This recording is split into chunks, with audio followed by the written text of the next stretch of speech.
I once rewrote my entire novel idea because someone compared my main character to a Nazi.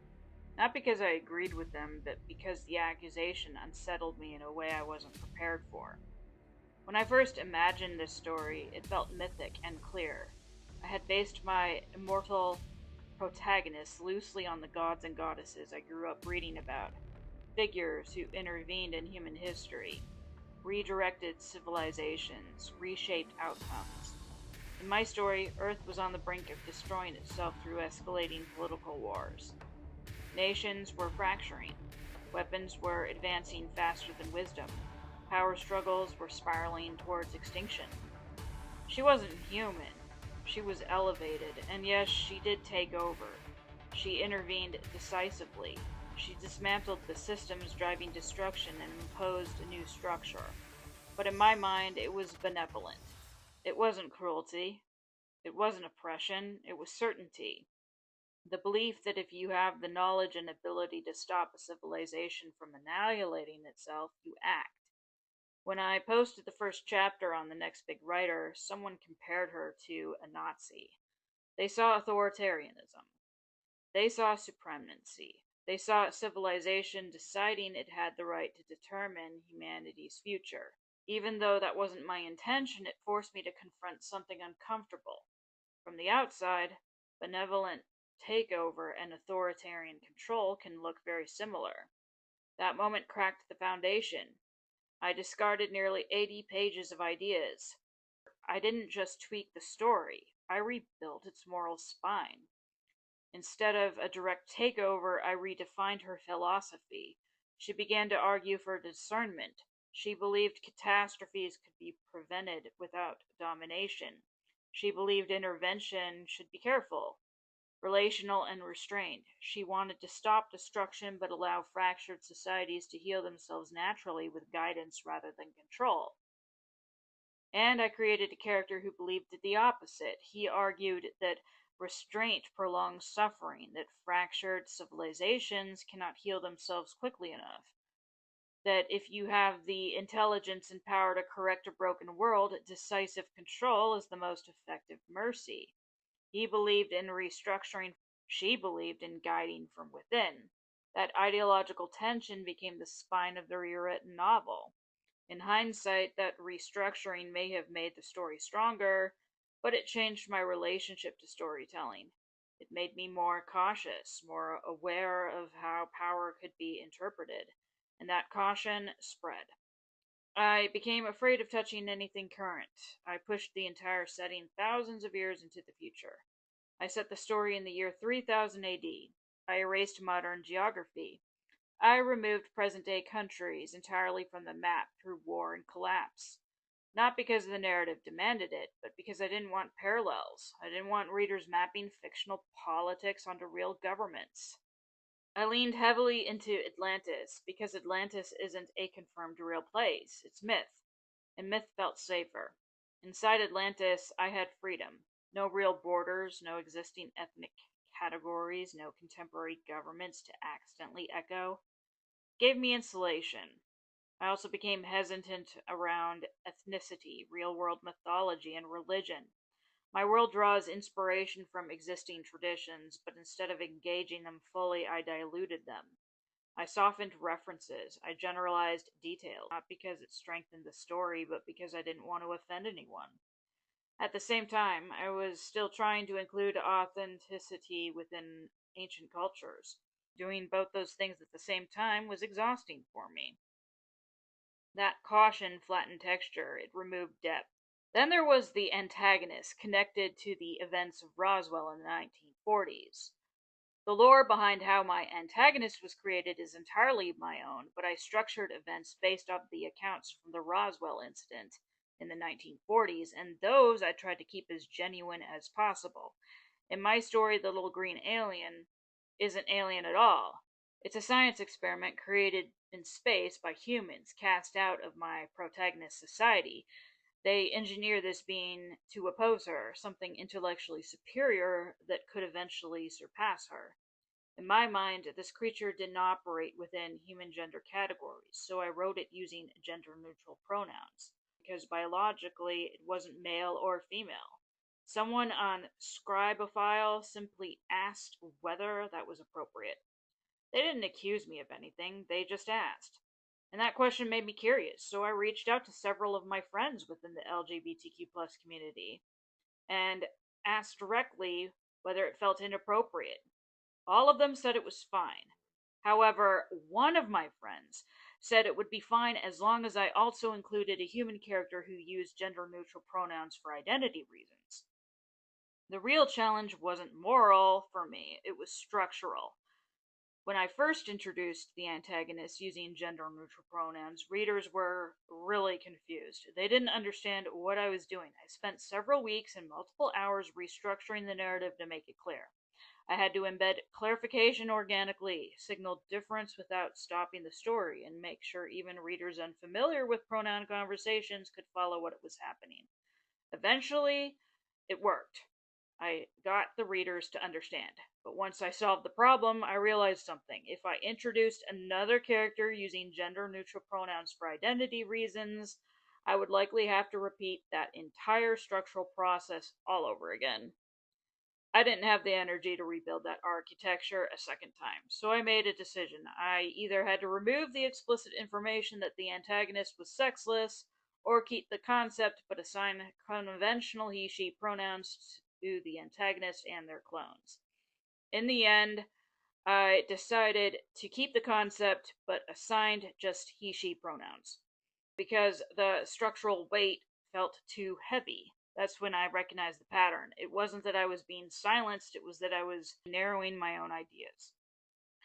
Whenever complexity, ideological or structural, felt overwhelming, I simplified. Geography, mythology, identity, tension, from capacity limits. And layered on top of all of that was the structure itself. At one point, I even began to question whether the story would work better as a comic instead of a novel. AI image generation tools were becoming popular, Midjourney and other platforms, and I couldn't afford an illustrator, so I started writing the story as an AI comic. But I was running into roadblocks. I was terrified of controversy surrounding AI. And AI had limitations, and a lot of them at the time. It was easy to generate portraits and scenery, but it was not easy to create action scenes or people interacting with one another consistently. Maintaining consistency in clothing and hairstyles between images was extremely difficult at the time. Maintaining the same facial structure to the same character could appear across different expressions and scenes was also very difficult for AI to achieve at the time. That's no longer the case now, but at the time it definitely was. I wrote nearly 80 pages of a comic and then completely discarded it. I was so disheartened that I didn't touch the book for almost a year. When I finally came back to it, I only wrote one new chapter before taking another break because I just couldn't deal with it anymore. The reason why I couldn't deal with it anymore was because of the way I decided to defeat my writer's block. I decided to defeat it by using AI as a sort of assistant. Not to write the novel for me, but to help me brainstorm, organize my thoughts, and sometimes help outline ideas when I felt stuck. Sometimes I would write a draft first and then have AI help identify inconsistencies.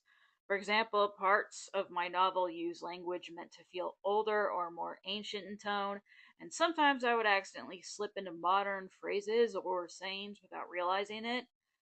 AI could help flag those moments so I could go back and correct them.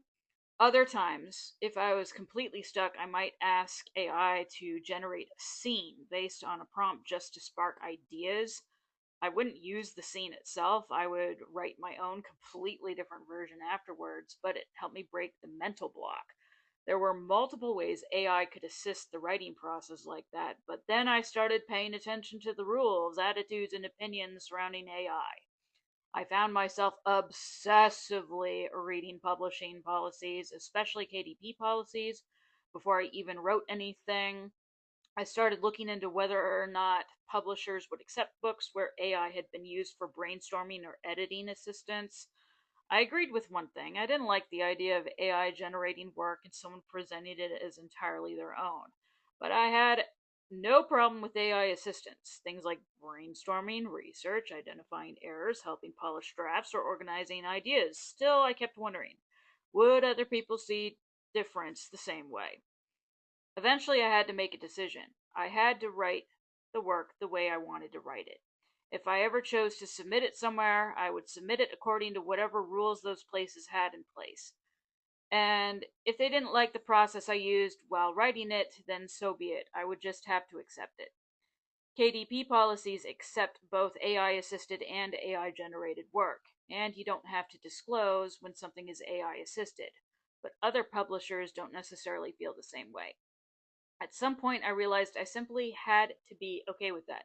I also had to accept that some people might be offended by the fact that I used AI at all, even just as a tool to help me brainstorm or organize my ideas while writing the novel. But the alternative was allowing myself not to create at all because I felt constrained or letting other people dictate the way I live my life and the way I create. Ultimately, people seem united around one basic idea: that they don't want AI to replace human creativity. I agree with that, and they want transparency about how AI is used. I can do both of those things. I don't want AI generating my work for me, and I'm comfortable being transparent about how I use it. But what I can't do is turn down tools that are genuinely effective. AI is effective, and I tend to use it as a tool. What I don't want is to allow other people's opinions to completely control how I create. Even with all those decisions made, the reality of writing the novel itself was extremely complicated, simply because of the way I decided to structure it. You see, this novel spans multiple timelines, multiple civilizations, multiple philosophies. It contains more points of view than even something like Game of Thrones, except I wrote all of them in first person, present tense.